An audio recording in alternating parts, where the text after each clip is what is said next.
Hello everybody, this is Ken. I am back with another accessory from Tlyard. Tlyard sent me this. It is a rear multi-function entertainment display, 8.66 inch rear screen for Tesla Model 3 and Ys, because the 2024 Tesla's Model 3s has a rear screen, but this is one. So we're gonna get it unboxed really quick, and it has so many things that it can do.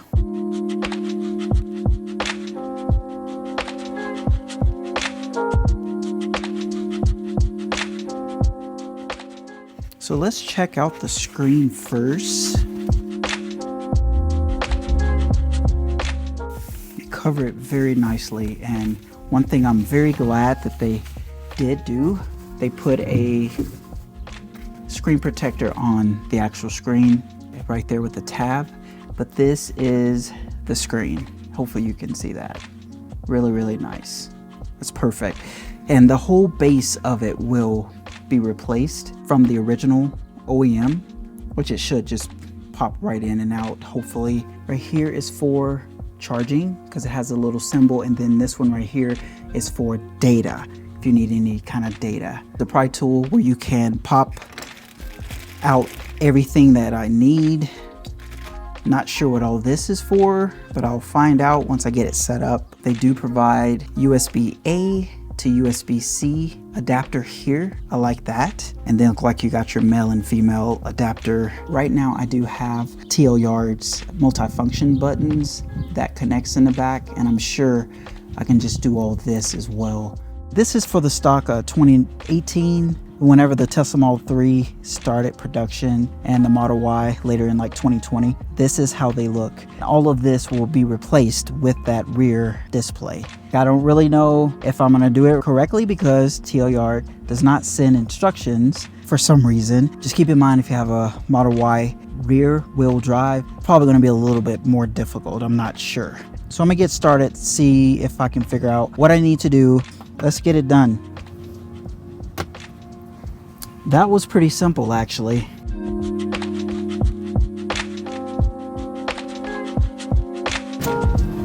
There's one connection,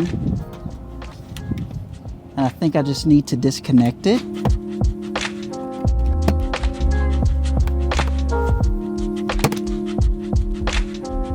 So you see I have an adapter here because that is the multi-function buttons that I installed earlier in our earlier video. I'll leave that somewhere up here so you can see that, but hopefully I can use it all. So there's a little box here for the multi-function button. So I don't really know. What I'll probably end up doing is taking it off for now, just for the purposes of the video. I ran two of those cables up here from the bottom. There's just like a little gap there. Okay, so I got that hooked up. Of course the screen is not going to turn on yet because still have to hook everything up on the bottom. So let's try that.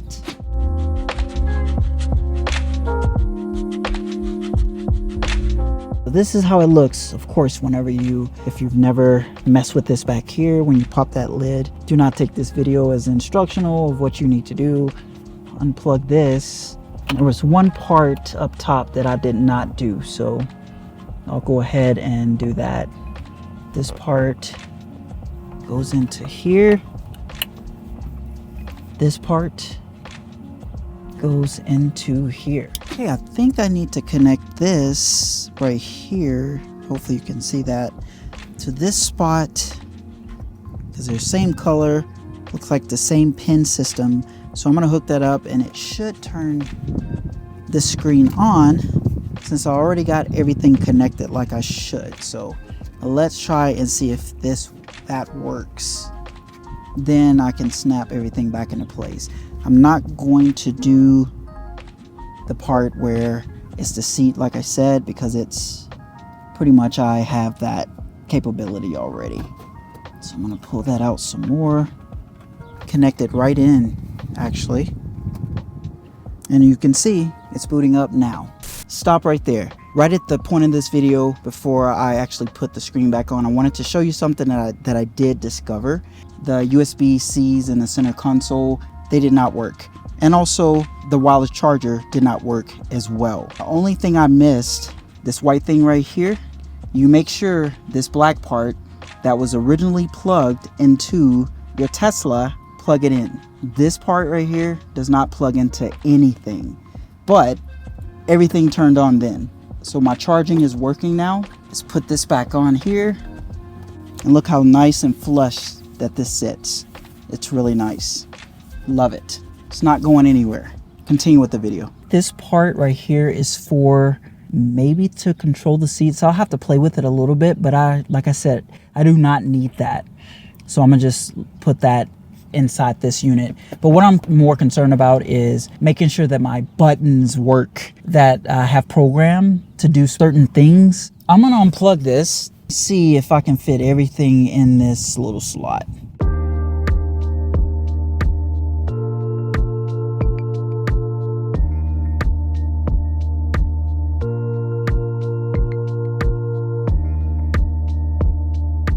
You don't see it, but the screen did turn back on, so I still have my buttons connected. You might see that little red LED light right there, but this is where I had it underneath here the last time. Yeah, I think I'm gonna be fine. I think I can jam them in there.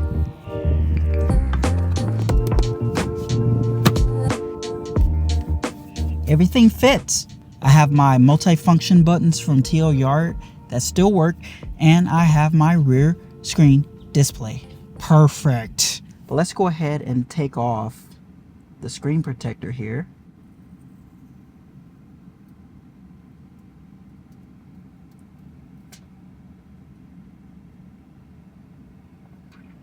When you tap on it, the main screen is for your AC and your heat and all of that. You have down here a non, I think that is supposed to give you fresher air through this unit that the air is coming out of. I can feel it right now. Also, you have here keep, dog mode, camp mode, child lock. Up here is always the back button. You have your Wi-Fi. I think this is the GPS there, and then that's the Bluetooth. Your seating, turn them on and off. This right here will adjust the passenger seat, but I did not hook that up. If you hook it up, you'll be able to control it from here. Nothing will happen when I do it. You can open the glove box. You might hear it. Then you have your music. You can control your music from back here. You can unpause it, go to the next track, turn the volume up.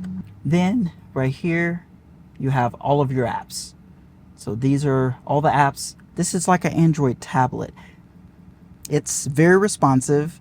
It's I think 4 gigabytes of RAM and 64 gigabytes of available storage. And CP Link is for Apple CarPlay. So let's click on it.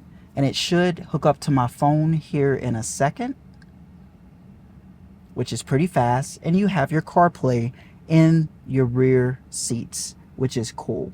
So I really like that. Long as this is hooked up to hotspot on your phone, or if it is hooked up to Wi-Fi, it will work. It will not use the car's LTE connection. Let's go back and let's go to the settings here. And it's a lot of settings. This is where you set up your Wi-Fi, your Bluetooth, audio, change your display brightness. About car device is where you find out your RAM and how much space that you have. You can check for updates here as well. Okay.